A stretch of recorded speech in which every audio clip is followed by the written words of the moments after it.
Ang mga record ay nagsisilbing sukatan ng pambihirang talento, dedikasyon at tagumpay ng isang atleta.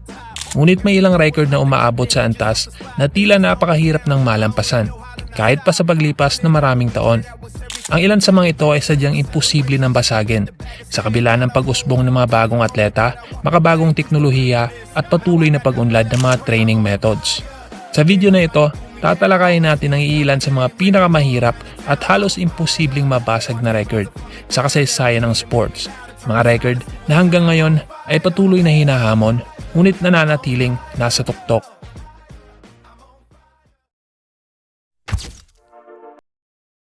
Noong March 2, 1962, nakagawa si Wilt Chamberlain ng kasaysayan nang umiskor siya ng 100 points sa isang NBA game para sa Philadelphia Warriors laban sa New York Knicks. Hanggang ngayon, nananatili itong pinakamataas na scoring performance ng isang player sa isang laro. Sa modernong NBA, kahit ang pag-score ng 60 o 70 puntos ay tinuturing ng pambihirang performance. Kaya mahirap isipin ang isang player na muling makapagtala ng triple-digit scoring gaya ng nagawa ni Wilt Chamberlain. Bukod dito, hindi rin katulad noon ang offensive system ng NBA. Ngayon, mas binibigyang diin na ng mga coach ang ball movement, spacing at balance offensive attack kaysa ibigay ang halos buong opensa sa iisang player. Mas advanced na rin ngayon ang mga defensive strategies, kaya mas mabilis nang mag-adjust sa mga kupunan kapag may player na nagsisimulang mag-dominate sa scoring. Dahil dito, ang 100-point game ni Wilt Chamberlain ay nananatiling isa sa pinaka-iconic at pinaka-imposibleng mabasag na record sa kasaysayan ng NBA. Ang 28 Olympic medals ni Michael Phelps, kabilang ang 23 gold medals, ay isa sa pinakamalaking individual achievements sa kasaysayan ng Olympic Games. Halos imposibleng malampasan ng record na ito dahil ang swimming ay isa sa iilang sports na napakabigat ang kompetisyon. Si Phelps ay nagtataglay ng pambihirang abilidad at technical versatility, kaya nagawa niyang dominahin ang butterfly, freestyle at individual medley ng sabay-sabay. Karamihan sa mga elite swimmers ay nagfo-focus lamang sa isang stroke o partikular na distansya. Pero si Phelps, kaya niyang sumabak sa hanggang 8 events sa iisang Olympic Games. Ang pinakamahirap marahil ay ang pagpapanatili ng peak physical condition sa loob ng napakahabang panahon. Alam niyo ba kung gaano kahirap paghandaan ang isang Olympic cycle? Pero nagawa ni Phelps na manatiling world class ang kanyang performance sa 5 magkakasunod na Olympics mula 2000 hanggang 2016. Noong 2012, gumawa si Lionel Messi ng isang record na hanggang ngayon ay parang imposibleng ulitin. 91 goals sa loob lamang ng isang calendar year para sa koponan ng Barcelona at Argentina. Ang mas nakakabilib, naitala niya ang 91 goals habang naglalaro sa iba't ibang kompetisyon para sa club at national team sa buong taon. Ibig sabihin, kailangan niyang panatilihin ang elite scoring halos buong taon at paulit-ulit na makapuntos sa ilalim ng matinding pressure. Kaya ang 91 goals ni Messi ay hindi lamang simpleng scoring record. Itinuturing itong statistical anomaly na nangangailangan ng pambihirang consistency, fitness at goal scoring ability. Noong 2009, gumawa si Usain Bolt ng kasaysayan nang takbuhin niya ang 100-meter dash sa loob lamang ng 9.58 seconds sa World Championship sa Berlin. Dahil dito, ang 9.58 second world record ni Usain Bolt ay nananatiling isa sa pinaka-imposibleng record sa modernong sports. Si Julio Cesar Chavez ay nagkaroon ng kahangahangang 89-0 record sa boxing. Sa kanyang unang 89 professional fights, hindi siya nakatikim ng pagkatalo. Isang consistency na napakahirap maabot sa isang sport na may napakabigat na kompetisyon. Ang mas nakakabilib rito, sa kanyang karera nakaharap niya ang maraming matitinding kalaban habang patuloy na pinoprotektahan ang kanyang undefeated streak.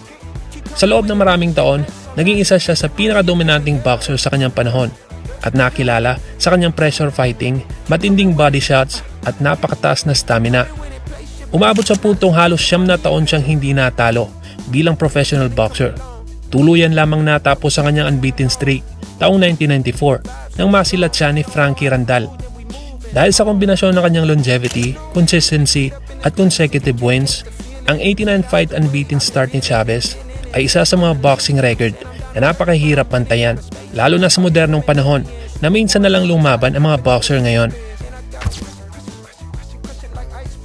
Noong July 6, 2019, sa UFC 239, hinarap ni Jorge Masvidal ang undefeated na si Ben Askren sa isang highly anticipated welterweight bout.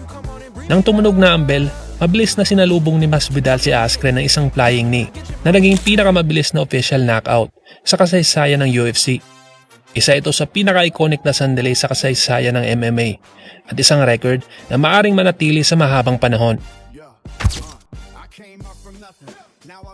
Noong Enero ng taong 2015, gumawa ng kasaysayan si Klay Thompson na magtala siya ng 37 points sa third quarter laban sa Sacramento Kings na siyang NBA record para sa pinakamaraming puntos na naitala ng isang manlalaro sa isang quarter lamang.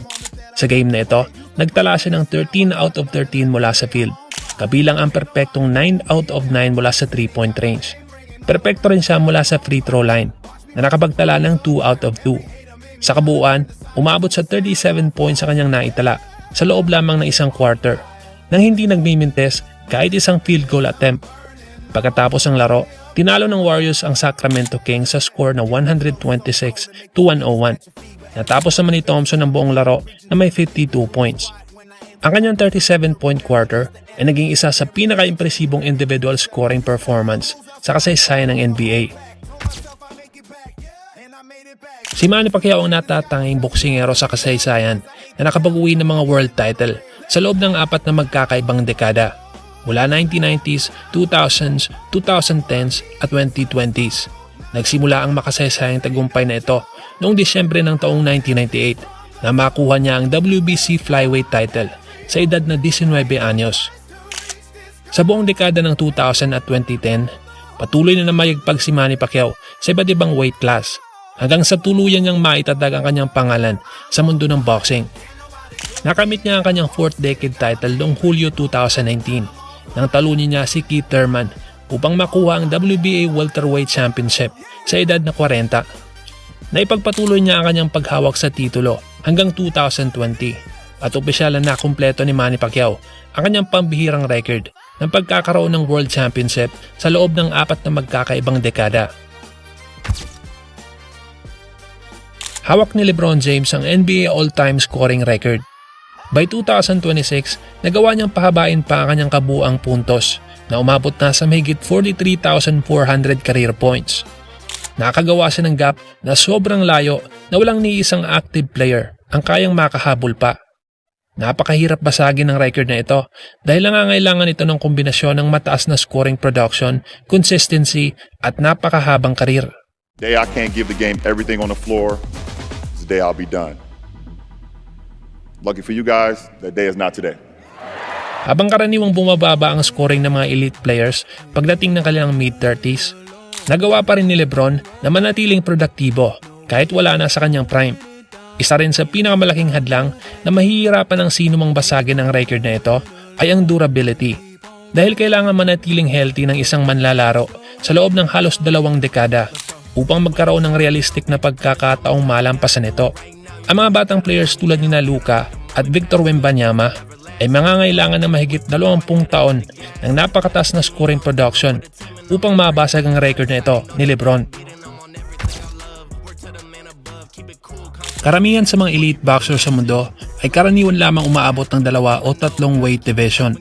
Ngunit si Manny Pacquiao ay nagawang akyatin na 8 magkakaibang division. Isang bagay na nangangailangan ng pambihirang kakayahan at pisikal na lakas. Si Manny Pacquiao ang natatanging boksingero sa kasaysayan na nakapag-uwi ng mga World Championship sa 8 magkakaibang weight division. Ang pambihirang pag-akyat na ito ay nagsimula sa 112 pounds noong siya ay teenager pa lamang hanggang sa inakyat niya ang super welterweight na 154 pounds. Napakahirap ng basagin ang record na ito dahil kinakailangan para sa isang boksingero na dumaan sa isang napakalaking pagbabago sa kanyang pangangatawan ang makapagdagdag ng malaking timbang at muscle mass habang napapanatili ang bilis, stamina at lakas ng suntok. Bukod dito, kinakailangan ding mapanatili ng isang atleta ang world-class na galing, physical toughness at elite level performance laban sa pinakamahusay na boksingero sa mundo. Ngayon, ang komplikadong mundo ng promotional politics at mga boksingerong takot na mabahira ng pagkatalo, ang siyang dahilan kaya halos imposibleng mapantayan ang record ni Manny Pacquiao. Si Efren Bata Reyes ay manakakabilib na mahigit 100 international titles, isang legendary record na hindi kayang pantayan ng sinuman. Siya ay naging 4-time World 8-Ball Champion, 1-time WPA World 9-Ball Champion, 3-time US Open 9-Ball Champion, at 7-time Asian 9-Ball Tour Champion. Bukod dito, hawak din niya ang record na may 13 Derby City Classic titles at may 5 Master of the Table Award. Ang may panalo ang Master of the Table Award na 5 beses ay nangangailangan ng elite level na husay sa 3 main disciplines.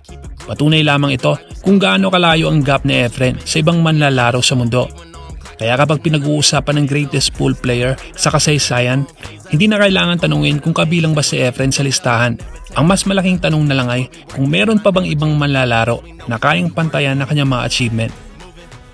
So yon, alin sa mga record na ito ang sa tingin mo ay pinakamatagal bago tuluyang mapasag? I-komenta lamang opinion nyo sa ibaba.